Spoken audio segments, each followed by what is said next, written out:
తెలుగు రాష్ట్రాల్లో సంచలనం సృష్టించిన ప్రణయ్ హత్య కేసులో నల్గొండ కోర్టు సంచలన తీర్పు వెలువరించింది. ఈ కేసులో A2 సుభాష్ శర్మకు ఉరిశిక్ష విధించింది. మిగిలిన 6 దోషులకు జీవిత ఖైదు విధిస్తూ తీర్పు వెల్లడించింది.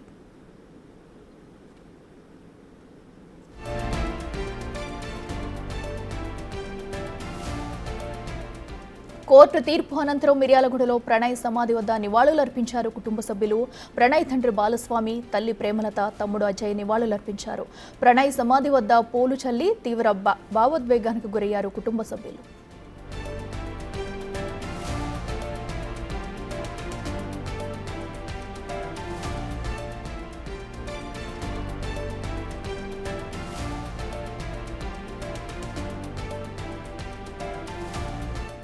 నల్గొండ కోర్టు ప్రాంగణంలో ఉద్రిక్తత నెలకొంది. అయితే ప్రణయ్ హత్య కేసులో A6గా ఉన్న శ్రవణ్ A1 మారుతీరావుకు స్వయాన తమ్ముడు, అంటే అమృతకు స్వయాన బాబాయ్.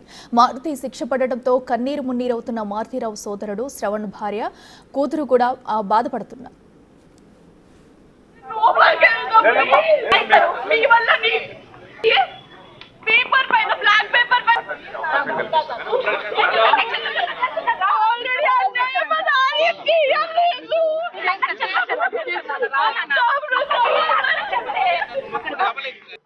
ఇక 2 తెలుగు రాష్ట్రాల్లో సంచలనం సృష్టించిన ప్రణయ్ హత్య కేసులో నల్గొండ కోర్టు తుది తీర్పు అయితే వెలువరించింది. అయితే ఘటన జరిగిన ఇన్ని రోజులు కూడా ఇప్పటి వరకు ఇరు పక్షాల వాదనలు విన్న తర్వాత అన్ని పరీక్షించిన తర్వాత కూడా ఈ రోజు అయితే తుది తీర్పు వెలువరించింది. అటు A2గా ఉన్న సుభాష్కి అయితే ఉరిశిక్ష విధించింది.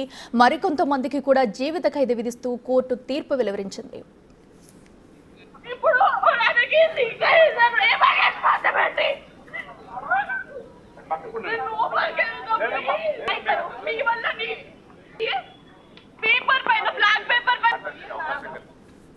ఇదే అంశానికి సంబంధించి మరింత సమాచారం మా ప్రతినిధి రమేష్ లైవ్ లో అందిస్తారు. రమేష్, చెప్పండి, అటు ప్రణయ్ హత్య కేసులో శిక్షణ అయితే ఖరారు చేసింది అటు కోర్టు. అయితే దీని పట్ల ప్రణయ్ కుటుంబ సభ్యులు సంతోషం వ్యక్తం చేస్తున్న మరో పక్కనైతే అటు కోర్టు వద్ద కూడా ఉద్రిక్త పరిస్థితులు అయితే కనిపిస్తున్నాయి. తాజా అప్డేట్స్ ఏంటి? రైట్, మొత్తం మీద ఆ ప్రణయ్ కేసులో కూడా నిందితులకు శిక్ష పడంతో కూడా ప్రణయ్ తల్లిదండ్రులంతా కూడా మిర్యాలగూడలో ప్రణయ్ సమాధి వద్ద కూడా ప్రత్యేకమైనటువంటి ప్రార్థనలు చేస్తూ భావోద్వేగానికి లోనై హర్షం వ్యక్తం చేస్తున్నటువంటి పరిస్థితి అయితే కనిపిస్తుంది. A2 సుభాష్ శర్మకు ఆ ఉరిశిక్ష విధించడం జరిగింది. మిగతా నిందితులంతా కూడా జీవిత ఖైదు విధించడం జరిగింది. కొద్దిసేపు క్రితమే మారుతీరావు సోదరుడు ఎవరైతుందో శ్రవణ్ భార్య పిల్లలు ఇక్కడికి వచ్చి కూడా కన్నీరు మున్నీరుగా విలపిస్తున్నటువంటి పరిస్థితి అయితే కూడా చూడడం జరిగింది. అయితే మొదటి నుంచి కూడా ప్రభుత్వం ప్రత్యేకంగా కూడా ఎవరైతే ఆ పీపీని నియమించిందో మొదటి నుంచి కూడా ప్రణయ్ హత్య కేసు నుంచి కూడా వాదనలు వినిపిస్తున్నటువంటి దర్శనం నరసింహ గారు ఉన్నారు. చెప్పండి, కేసు మొదటి నుంచి కూడా మీకు ప్రత్యేకంగా కూడా ప్రభుత్వం అప్పగించి మొదటి నుంచి కూడా వాదనలు వినిపిస్తున్నారు. ఇవాళ ఒకరికి ఉరిశిక్ష పడంతో పాటు మిగతా వారి అందరూ కూడా జీవిత ఖైదు పడినటువంటి పరిస్థితి. ప్రణయ్ ఫాదరు పెరుమల్ల బాలస్వామి నన్ను స్పెషల్ పబ్లిక్ ప్రాసిక్యూటర్గా ఎంపిక చేయాలని చెప్పి SC/ST యాక్ట్ ప్రకారము జిల్లా కలెక్టర్ గారికి అభ్యర్థించాడు. ఆయన అభ్యర్థన మేరకు జిల్లా కలెక్టర్ గారు 2/12/2019లో నన్ను స్పెషల్ పబ్లిక్ ప్రాసిక్యూటర్గా నియమించడం జరిగింది. నేను ఈ ఛార్జ్ తీసుకున్న వెంటనే అప్పటికే మారుతీరావు బెయిల్ పైన వచ్చిన తర్వాత అమృతవర్షిని తన ఇంటికి తీసుకురావడానికి రాయబారంగా పంపుతున్నప్పుడు ఆనాటి ఉన్నటువంటి SP గారు ఆయనపై కదలికలు పెట్టి ఆయన పైన FIR ఇష్యూ చేయడంతో నేను క్యాన్సిలేషన్ ఆఫ్ బెయిల్ నుంచి నా ప్రస్తావన మొదలైంది. మారుతీరావు బెయిల్ క్యాన్సిల్ చేయాలని చెప్పి వాదనలు వినిపించాను. ఆనాటి నుంచి ఆ తర్వాత ఈ కేసులో 3/1/2022 నుంచి సాక్ష్యాలు కోర్టులో నమోదు చేయడం మొదలైంది. అప్పుడు భవాన్ మేడం గారు honourable judge SC/ST PO act cases Nalgonda, అప్పుడు భవాన్ మేడం గారు ఉన్నారు. అప్పుడు ఆమె దాకా మీరు ఒకటి చాలా క్లియర్ గా చెప్పడం జరిగింది. ప్రధానంగా A2 సుభాష్ శర్మకే ఉరిశిక్ష పడడానికి కూడా క్లియర్ గా అతను స్పాట్ లో ఉన్నారు. దానికి అప్పుడు ఆ ప్రణయ్ యొక్క తల్లిదండ్రులు చూడడం జరిగింది. అదేవిధంగా అమృత కూడా అక్కడ ప్రత్యక్షంగా చూసి ఆ ఎవిడెన్స్ ని కోర్టు కలెక్ట్ చేయడం జరిగింది. అందులో భాగంగా అతనికి ఉరిశిక్ష విధించారని కూడా మీరు చెప్పండి. అవును, ప్రత్యక్ష సాక్షులుగా జ్యోతి హాస్పిటల్ ముందు జరిగినటువంటి దారుణ హత్య, సుభాష్ కుమార్ శర్మ ప్రణయ్ కుమార్ను హత్య చేసినటువంటి సంఘటనను అమృతవర్షిని, అట్లాగే ప్రణయ్ వాళ్ళ మదరు ప్రేమలత ఐ విట్నెస్లుగా ఉన్నారు. సంఘటనను వాళ్ళు కళ్ళతో స్పష్టంగా చూసినది. ఆ తర్వాత జ్యోతి హాస్పిటల్లో ఇన్స్టాల్ చేసినటువంటి CC ఫుటేజ్ కూడా ఈ కేసులో కీలకంగా మారింది. ఆ సాక్ష్యం కూడా అట్లాగే సుభాష్ కుమార్ శర్మ నేరానికి ముందు ఎక్కడెక్కడైతే షెల్టర్లు తీసుకున్నాడో, లాడ్జిలో ఉన్నాడో, అది అనుపమ హోటల్ హైదరాబాద్ మలకపేట కావచ్చు, సవేరా హోటల్ నల్గొండ కావచ్చు, నార్కెట్పల్లిలో ఉన్న వేణుగోపాల స్వామి హోటల్ కావచ్చు, అతను ఎక్కడెక్కడైతే ఉన్నాడో అక్కడ సమాచారాన్ని పూర్తిగా డాక్యుమెంటరీ ఎవిడెన్స్ను కలెక్ట్ చేయడము, ఆ తర్వాత నేరస్తులు వాడినటువంటి మొబైల్ ఫోన్లు రిట్రైవ్ చేయడము, సమాచారాన్ని సేకరించడము, ఎఫ్ఎస్ఎల్కి పంపించడము, టవర్ లొకేషన్ కలెక్ట్ చేయడము, మొత్తంగా documentary evidence, oral evidence, scientific evidence ఇవన్నీ కూడా కోర్టులో ప్రొడ్యూస్ చేయడం జరిగింది ఇన్వెస్టిగేషన్ ఆఫీసర్గా. ఆ ఎవిడెన్స్ మొత్తం కూడా ప్రాసిక్యూషన్ సక్సెస్ఫుల్గా ఎస్టాబ్లిష్ చేయడం జరిగింది. దాదాపు 78 మంది సాక్షులను విచారించడం జరిగింది. దాదాపు 293 ఎగ్జిబిట్స్ మార్క్ అయినాయి. మెటీరియల్ ఆబ్జెక్ట్స్గా 1 నుంచి 30 మెటీరియల్ ఆబ్జెక్ట్స్ వెపన్తో సహా కోర్టు ముందర పెట్టాము.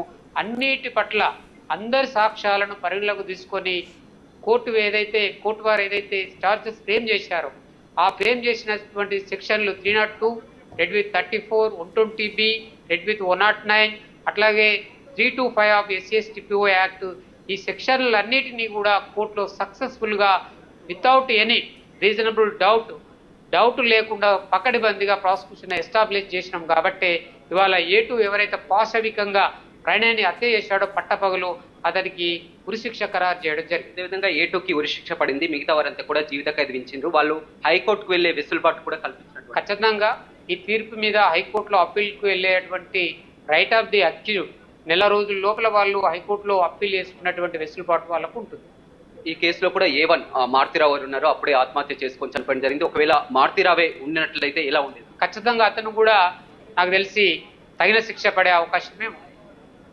A2తో పాటు అతను కూడా శిక్ష అర్హుడే అనేది చెప్పవచ్చు.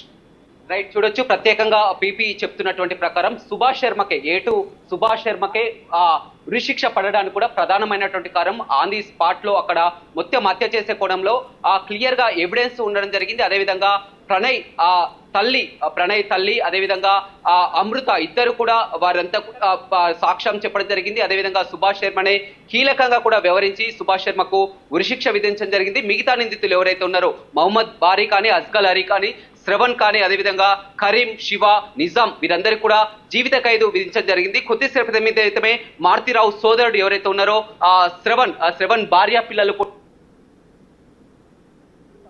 ఎలాంటి సమయం లేదు ముద్రించి కేసులో కూడా జగన్ కి మారుతిరావు సోదరుడికి ఎలాంటి సమయం లేకున్నా కానీ ఈ విధంగా మొత్తం కక్ష కట్టి ఈ విధంగా ఇవాళ ఆ తీర్పు ఇచ్చిన పట్ల కూడా మొత్తం కూడా కంటతడి పెట్టుకున్నటువంటి పరిస్థితి. మరో వైపు చూసినట్లయితే ప్రణయ్ ముందు నుంచి కూడా ప్రణయ్ తండ్రి బాలస్వామిని మనం చూస్తున్నాం. ఎప్పుడైతే 2018 సెప్టెంబర్ 14న హత్య జరిగిందో అప్పటి నుంచి కూడా న్యాయ పోరాటం కొనసాగిస్తూనే ఉన్నారు. ఆ 8 మంది నిందితులపై కూడా పోలీసులకు ఫిర్యాదు చేయడం జరిగింది. వాళ్ళు వెంటనే తీర్పు వెలువడినటువంటి వెంటనే కూడా ఆ ప్రణయ్ సమాధి వద్దకు వెళ్ళి మిర్యాలగూడలో ఉన్నటువంటి ప్రణయ్ సమాధి వద్దకు వెళ్ళి అక్కడ ప్రత్యేక ప్రార్థనలు చేసి కూడా భావోద్వేగం కూడా కండతడి పెట్టినటువంటి పరిస్థితి కనిపిస్తుంది ప్రతివ్యాప్తంగా కూడా. ఎందుకంటే దేశవ్యాప్తంగా సంచలనం సృష్టించింది ఒక పరువు హత్య కేసు, కులాంతర వివాహం చేసుకున్నటువంటి అమృత ప్రణయ్ కేసు ఎలాంటి జడ్జిమెంట్ వస్తుందని కూడా 2 రాష్ట్రాల ప్రజలు కూడా ఎదురు చూడడం జరిగింది. ఎందుకంటే ఇటీవల కాలంలో వరుసగా పరువు హత్యలు పెరిగిపోతున్నాయి. మనం రీసెంట్ గా మనం చూడడం జరిగింది. సూర్యాపేటలో కూడా భార్గవి కేసులో కూడా భార్గవి తన కూతుర్ని ఆ బంటి ప్రేమిస్తున్నటువంటి కక్షతో కూడా బంటికి అత్యంత దారుణంగా హత్య చేశారు.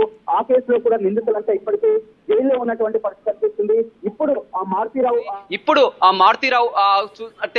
ఎప్పుడైతే 2018 సెప్టెంబర్ 14న తన కూతురు హత్య చేయించారో ఆ తర్వాత 2019లో బెయిల్ వచ్చిన తర్వాత బయటికి రావడం జరిగింది. 2020లో ఖైరతాబాద్ లోనే ఉన్నటువంటి ఆర్య వైశ్య భవన్ లో కూడా అతను సూసైడ్ కు పాల్పడ్డాడు. అయితే ఆ మారుతిరావు ఆత్మహత్య చేసుకోవడానికి కూడా ప్రధానమైనటువంటి కారణం ఈ కేసులన్నీ ఎదుర్కోలేకనే, అదేవిధంగా ఆరోగ్యం సపోర్ట్ చేయలేకపోయినా ఈ అన్ని కారణాలతో కూడా A1 గా ఉన్నటువంటి మారుతిరావు ఆత్మహత్య చేసుకోవడం జరిగింది. A2 సుభాష్ శర్మ చూసినట్లయితే బీహార్ కు చెందినటువంటి వ్యక్తి, ఒక రౌడీ షీటర్. మొదటగా మహమ్మద్ బారీ ఎవరైతే ఉన్నారో మొదటగా సుపారీ gang A2 Subhash Sharma, A3 Asgar అలీని ఇద్దరు కూడా మహమ్మద్ బారీకి జైల్లో పరిచయం. అందుకు అనుగుణంగానే పెద్ద ఎత్తున చంపితే డబ్బులు ఇస్తారని కూడా చెప్పడం జరిగింది. అందులోనే భాగంగా అతనే ప్రత్యక్షంగా స్పాట్ లో పాల్గొనడం జరిగింది. అతనే కత్తులతో కూడా అక్కడ చంపినటువంటి ఆ సీసీ కెమెరా విజువల్స్ కానీ, అదేవిధంగా ప్రణయ్ తల్లిదండ్రులు చెప్పినటువంటి ఎవిడెన్స్ కానీ, అదేవిధంగా భార్య అమృత చెప్పినటువంటి సాక్ష్యాలతో ఇవాళ అతనికి ఉరిశిక్ష విధించడం జరిగింది. మిగతా 5గురికి కూడా వారికి జీవిత ఖైదు విధించడం జరిగింది. అందులోనే భాగంగా మళ్ళీ హైకోర్టుకు వెళ్లి అప్పీల్ చేసుకునే అవకాశం కూడా ఇచ్చింది. Right Ramesh, thank you.